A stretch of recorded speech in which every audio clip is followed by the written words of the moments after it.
you want to experience Louisville's vibrant art scene, then you have to check out the Butchertown Art Fair.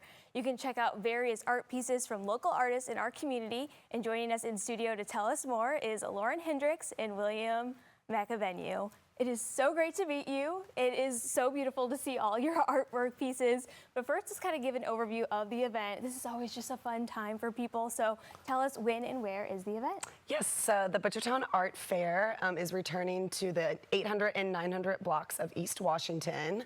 So that's when people think of Butchertown, that's really the main street they think of. And it is going to be Saturday and Sunday, June 7th and 8th. Saturday it's 11 to 6 p.m. and 11 to 5 p.m. on Sunday. Yeah, and of course we're going to see all these local art vendors and all the things. So tell us, what can people expect when they come to this event? Sure. So Butchertown Art Fair has over 70 artists, and it's a juried art fair, meaning that just because an artist applies doesn't mean they necessarily get in. So there's a panel of jurors that works together to make sure that it's high quality, handmade, unique art, and to make sure that we have a good variety. You know, as you can see here, William has a variety of art. He has jewelry and glassware, but we want to make sure that we have a good variety and, you know, good price points. So, you know, it's right before Father's Day. Yes. So maybe a good idea to do some Father's Day shopping at Butchertown Art Fair. Yeah, so it certainly is going to be the best of the best, and you just are showcasing just a little bit of your artwork. But tell me, what kind of form of medium is this? And I wish people could really see this because there's like a little bit of sparkle in there. Like, these are really fine pieces. Yes, it's all hot blown glass. And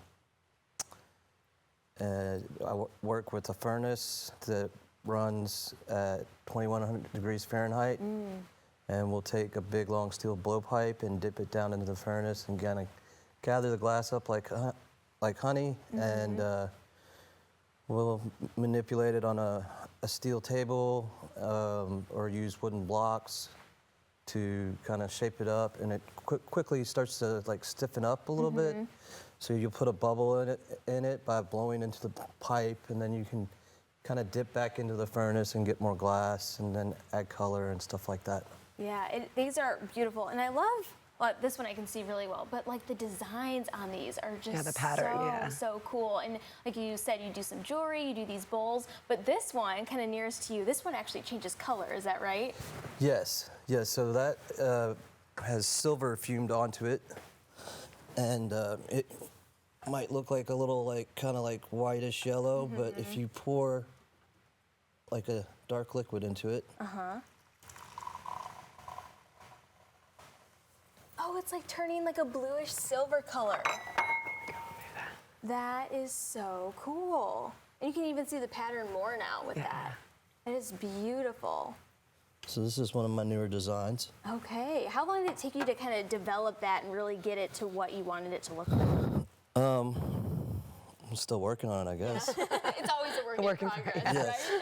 Yeah. Well, and I love this bowl right in the center here because you could fill it with, I mean, you could have this in your kitchen if you wanted to, or in your living room, put it with some other things too. But I love that you have like this kind of like silvery edge on the top too. Like, these are very thoughtfully designed.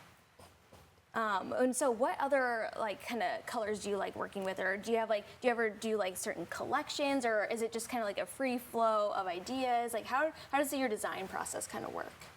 Well, obviously purple is one of my favorite colors. And yeah, I mean, I do try and work with sets. Like, so if you come down to the art fair, you may see like a set of those purple cups or a set of these. And I don't know, sometimes I just get an idea in my head and I gotta try and work it out in the studio. Yeah, they are so beautiful. And again, you have some jewelry pieces too. Do you mostly do necklaces, or do you do all kind of sorts of pieces? Well, lately I've been really into the barware, the pint glasses and the rocks glasses. The jewelry I do on a torch that uses oxygen and propane. And the oxygen makes the propane burn really, really hot. So it's kind of like a different way of working hot glass than I normally would with the furnace. Well, all these pieces are so beautiful, and so again, this is happening this coming weekend. And so, who does this art fair actually benefit? We didn't mention that earlier. Right. So, Butchertown Art Fair benefits not just the artists, but the money that is earned. This is all put on by the Butchertown Neighborhood Association, which is just a collection of neighbors who care about the neighborhood, and we raise money to donate to local nonprofits in the neighborhood and around the neighborhood, but really to also just help maintain the neighborhood. So it's being put back into Butchertown, and for those who don't know, Butchertown is one of the most historic, oldest neighborhoods in Louisville. So there's definitely a lot to be preserved, and it's seen a revitalization, in the last 10 or so years, and so it's certainly a very vibrant neighborhood again. And the art fair, I think, does a perfect mix of showing the history of these 1,800 homes and these beautiful canopied streets, tree canopied streets, and then also showing you just how lively of a neighborhood it is.